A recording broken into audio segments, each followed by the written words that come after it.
There was an interesting story that hit ESPN.com this morning.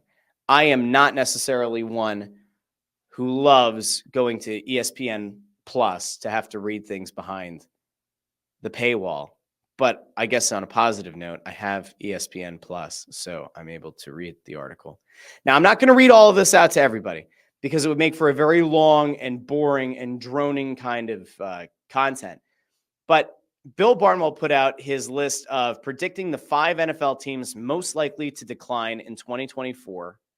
And the teams were as follows. He's got the Steelers, the Giants, the Ravens, the Eagles, and the Browns are his 5 teams that he thinks are most likely to regress.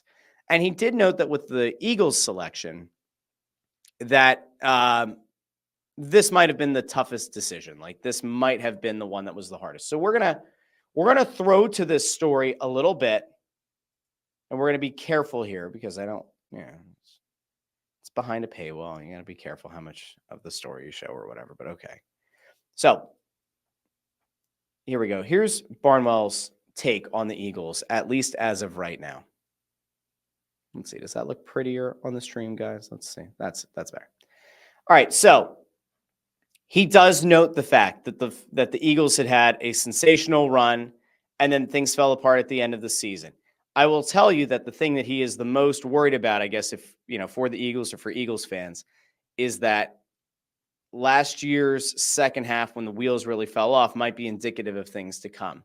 This is the thing that I guess is an interesting note at the start. This is one that I went back to a couple of times. The Eagles outscored their opposition by 0.3 points per game. If we take 73 teams from 1989 to 2022 that outscored the teams they played by an average of 0 to 1 points per game and see how they performed, just 11 of those 73 teams produced double-digit win totals the following season. Unsurprisingly, they were 74-25 in one-score games that season. Also unsurprisingly, they were 40-43 in those same contests the following season. Now, one of the things that he notes within the story is the Eagles had a lot of luck. That the Eagles won 7-3 in one-score games last year, but you have to go back and take a look at how they ended up in those games. So you have that week 1 game, Pats failed to score on their 2-point attempt. New England came up short because they needed a touchdown instead of a field goal. Week 4, Philly defense allows a touchdown with no time on the clock to tie it up. Ron Rivera goes for the extra point. Instead of, guys just showed up to mow the lawn. Just hit the window. That's not great. We'll get through this. But instead of attempting the 2-pointer to win the game, Eagles hit a field goal to win in overtime. That was a 1-score game. Week 9, Eagles stopped another 2-pointer that would have made it a 3-point game against the Cowboys. Dallas then drove to the Philly 6-yard line with 27 seconds to go, only to fall apart with a false start, sack, and delay of game penalty. Week 11, the Chiefs trailed by 4 points with 1:40 to go. Valdez-Scantling dropped a would-be touchdown pass that would have given Kansas City the lead. We remember that game. So late game heroics, Barnwell kind of points out, are not sustainable. That could be a problem. That is a problem potentially for the Eagles team. His real questions are about the defense, not as much the offense. Mentioning that when Vic Fangio got fired by the Dolphins, that his players in Miami seemed to rejoice and be glad that he was gone. Noting the fact that they brought back CJ a year after deciding he wasn't worth a multi-year contract. They brought him back, but he didn't play a lot in Detroit because he was hurt. That James Bradbury is here specifically, if not exclusively, because he was owed a decent roster bonus. Noting the fact that the Eagles went out and used high draft picks on corners, but that it's really hard for corners to have an impact as rookies. So he's got a lot of questions, a lot of concerns around the defense. And I would say that for the most part, there's a lot of good insight here. Kind of. But there are questions about Jordan Davis, about Jalen Carter, about Nolan Smith, about all those guys. There are more. On the offensive side of the ball, his concern has to do with the idea of you're replacing Jason Kelce with Cam Jurgens, and you're in theory going to put Mekhi Becton in where Jurgens was at right guard. And the hope is that it's going to work, but you're trying to replace a Hall of Famer on a line that was just almost historically good. That Eagles offensive line has been fantastic for years. So there's a little bit of concern there. His big concern, at least on the offensive side, is that they do not have any depth on the line.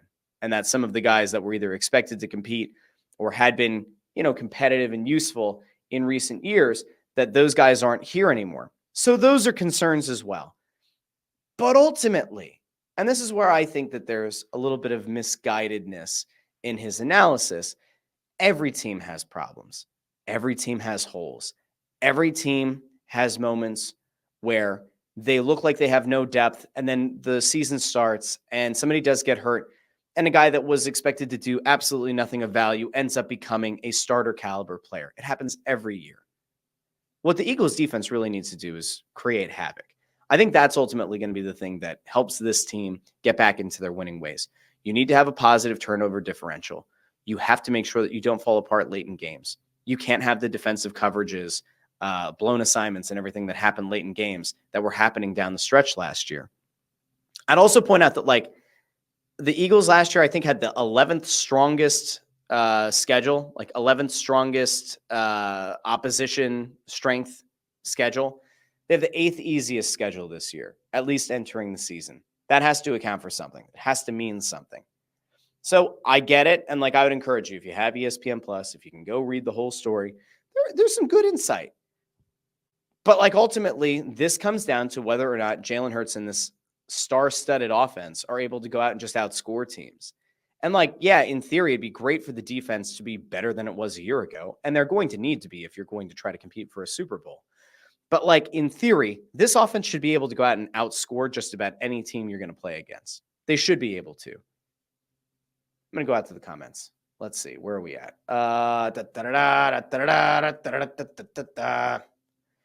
Chris Freed says, best quarterback in the league is out there in the preseason throwing passes behind his back while the Eagles starters don't even sniff the field in the preseason. Difference between a Super Bowl champion and a wannabe. I think that's actually a fair critique and a fair criticism. This is the thing, when we kind of did the live stream on this show, right? Remember, we were going to try to watch it with the starters. And I was like, oh, why are we not why aren't we seeing any starters for even one series? And people are like, Russ, you're a jackass. Why would you expect that in the first preseason game against the Ravens? And I was like, well, because I do think that live reps matter. I do think that live reps, even if they're in preseason, are still more impactful than what you get in practice. Patrick Mahomes has won multiple titles. Andy Reid has won multiple titles. Mahomes is out there. Is he taking it as seriously as he normally would, with a regular season game? Absolutely not. Is it still setting the right tone and the expectation that we are locked in, we're going to try to go out and win another Super Bowl and have those guys out in the preseason? Yes. I think it's disappointing to not have seen Jalen Hurts. I think it's a problem. Landros says, I like the disrespect. These guys read this shit. #motivation. I think it's hard to see the Eagles regressing from where they were a year ago. I think you can maybe make the case that in theory, just because of where their record landed, yeah, they could regress. They could be a close to 500 team, right? They could be a game over 500. I'm still pretty convinced that they're going to have a very successful year. We'll do a season preview before the first regular season game. I think the Eagles are going to be a much better team than Bill Barnwell thinks they're going to be. Let's see this. HC may be arguing the opposite side about the preseason.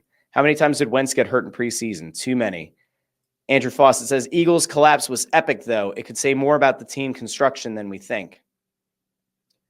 Joe Papel, not a big Vic Fangio believer, noting that his defense got destroyed by Baltimore, Buffalo, and Kansas City. What do those teams have in common, though, in fairness? Let's be fair, Joe. Lamar Jackson, multi-time MVP. Josh Allen, one of the top 4 quarterbacks in the NFL. Kansas City, multi-time Super Bowl winner. Patrick Mahomes, best quarterback in the league. I don't know if that's necessarily fair to point. I get the idea of pointing it out. Those are 3 teams with incredible quarterbacks. And also different kinds of quarterbacks, in fairness. Andrew says, the only coach I have faith in is Stoutland. Let's see. Andrew notes that Kelsey seems to be around a lot to mentor Juergens.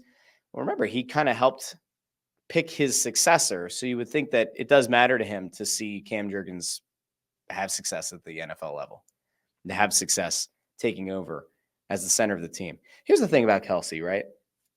He ultimately chose to walk away from the game.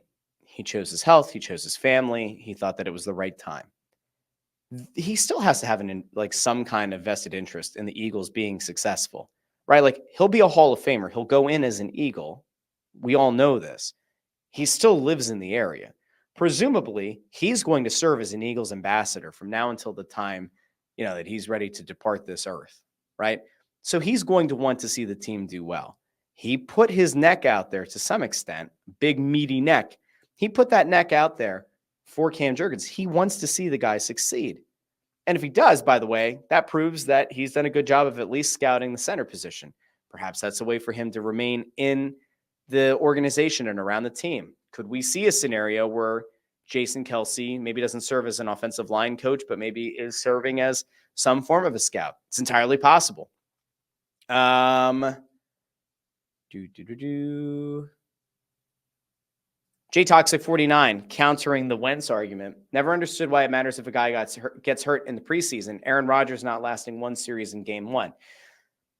I guess that's fair to some extent. Like, you can have the conversation about, like, does it matter where or when the guy gets hurt? Like, an injury is going to happen no matter what. I think that the people who are overly conservative when it comes to the preseason are like, you would rather your guy gets hurt in a regular season game going out and like busting his ass on a play that actually matters in a game that matters.